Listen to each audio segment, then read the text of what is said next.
Nasaan ba naman ako?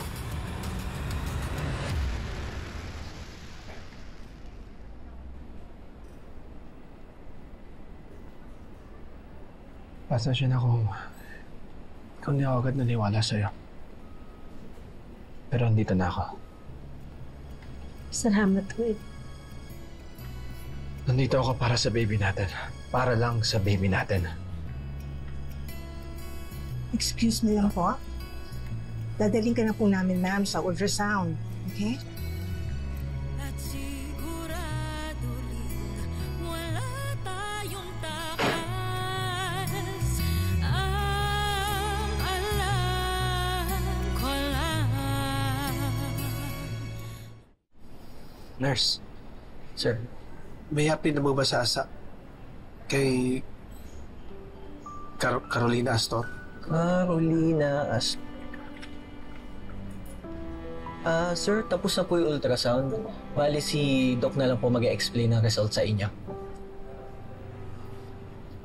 Nurse, nagdudugo pa po ba siya?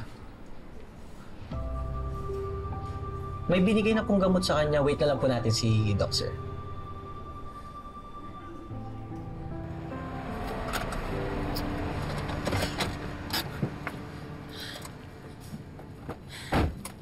Ano ba yan? Bakit hindi pa rin nila kinukuha yung basura? Uy! Uy, Ronnie! Ano ba yan? Uy, tumigil ka nga. Pati ba naman yung basura, pinagtitripan mo?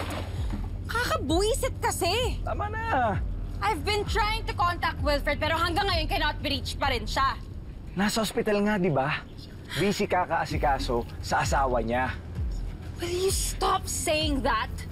Hindi na naasawa si Carolina. Pero bakit nasa tabi pa rin siya ng babaeng yun?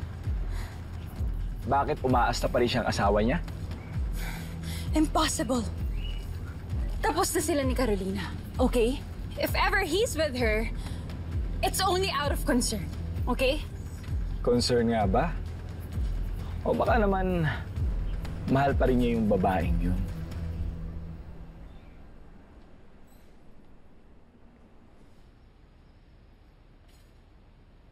Bakit nandito ka pa rin?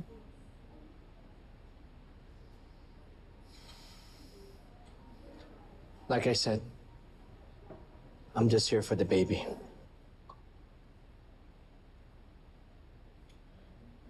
Dok, kamusta na po ang baby ko? Ma'am, I'm sorry. The ultrasound result, no fetal heartbeat, and the pregnancy has been ended.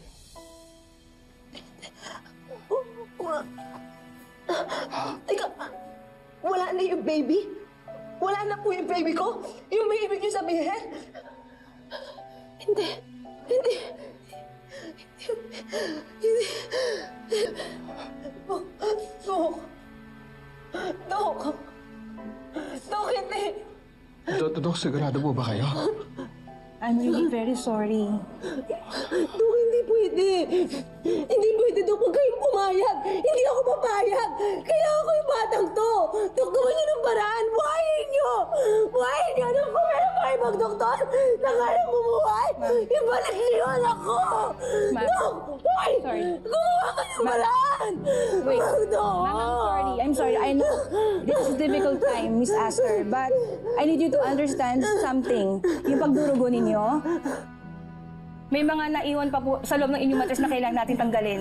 Kailangan niyo pong maraspa. Hindi ako papayag. Hindi ako papayag na tanggalin niyo to. Ito lang ang meron ako. Ma'am, kailangan natin gawin ang procedure. Pag hindi nawala ng buo yung fetal sa loob ninyo, posible ito magkaroon ng infection at magkaroon ng severe bleeding. Worst po magkaroon ng sepsis at pwede niyong ikamatay.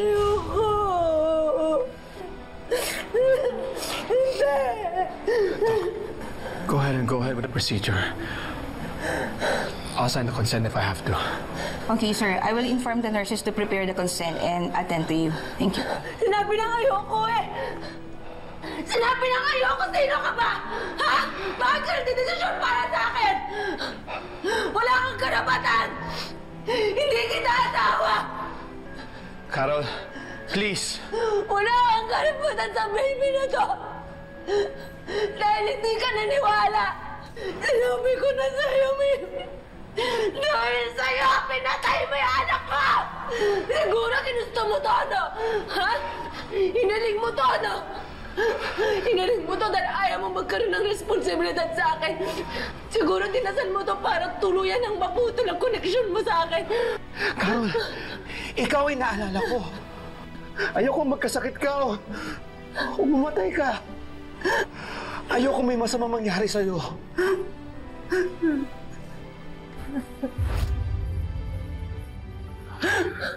Gusto kong mabuhay ka. Paharapin mo ang magiging sentensya mo sa pagpatay sa asawa ko.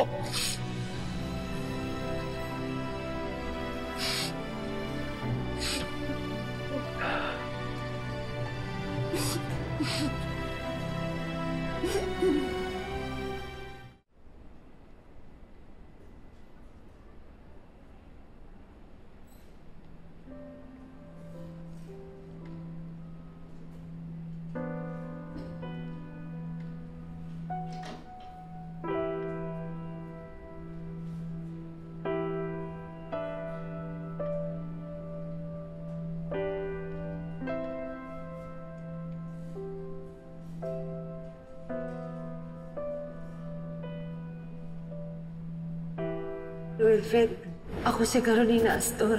Pag nanakaw yung motibo, Utak kriminal! Oras na para managot siyang kriminal na yan. Pagkatapos patayin ni Lorena, si Mrs. Santos ay bumalik siya at nagpanggap na humihingi ng tulong. Gusto ko na matapos ng kaso na to para hindi ko na makita pagmumukha niya. Pinatay mo yung anak ko!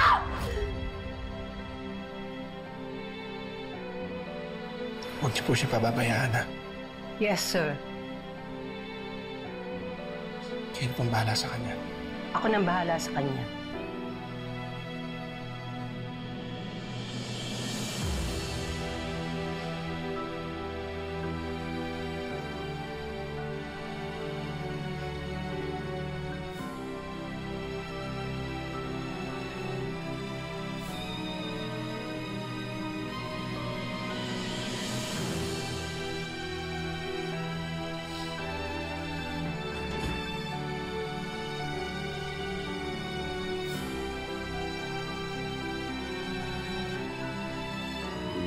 Sana magustuhan ng ate mo yung niluto ko, no? Parang pagbawi-bawi naman.